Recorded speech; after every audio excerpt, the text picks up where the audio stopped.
13.4, 13.8, if you look at it in a different way. Either way, a lot of money, an extraordinary amount of money, particularly when you compare it with previous spending reviews. Remember, this is just for 1 year, but I'm comparing it with all of the other previous spending reviews back to the Gordon Brown era. So this shows you for each year, on average, how much the day-to-day spending has increased across government departments. So you can see there Gordon Brown and the big increase that we had during the Brown era, and you can also probably spot there's austerity. Those are the big cuts that we saw since 2010 over the course of 3 spending reviews. So what has the Chancellor just announced today? Let's add in today's figure and you can see it is pretty big. In fact, the biggest in terms of day-to-day spending since, by my reckoning, 2002. Now, of course, as I say, this is just for 1 year, and some of these were for multiple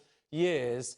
But it gives you a sense, Kay, of just how big an amount of extra spending this constitutes. Of course, this is departmental spending, so it doesn't count things like benefits and so on, and indeed things like debt interest, stuff the government can't directly control. But that is a large amount, and of course, as the Chancellor said, it means that every single department is going to get a real terms increase or freeze. They're not going to be cut. That is a big change, and I think by most people's definition would represent the end of austerity. But of course, there are some question marks over how big of a deal this is going to be when you consider what's going on with the political backdrop. Worth just remembering here, this doesn't count everything that the government spends its money on. This point shows you basically all of the government spending, and actually it's only this red bit here, departmental spending, that's counted here. The vast majority, well, certainly the majority, is stuff that is not included today. Stuff like welfare spending, as I'm saying, on pensioners, on non-pensioners, debt interest over there. And then you've got capital spending, so investment. That's also not really included here. There was a little bit in there. But it's that we're talking about. And remember the backdrop here.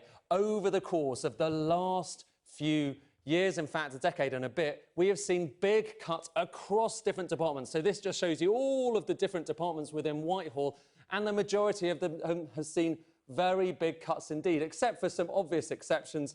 Health and social care, we all know how much that has increased compared with everything else. And then international development, that's going to increase as well. But the Chancellor says, and we'll bring you those updated bars, that essentially every single one of these will either be flat or increasing.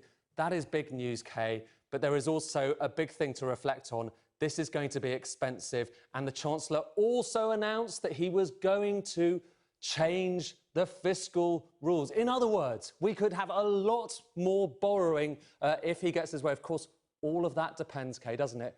Whether he actually gets a budget through and whether there's going to be an election now, and no one really knows. So some very big moves here, but some question marks over how it's actually going to be implemented. It does come to that question of what's going to happen with the fiscal rules. So there was headroom. When we talk about headroom, basically what that means is the government has these rules that constrain just how much it's going to borrow in the future.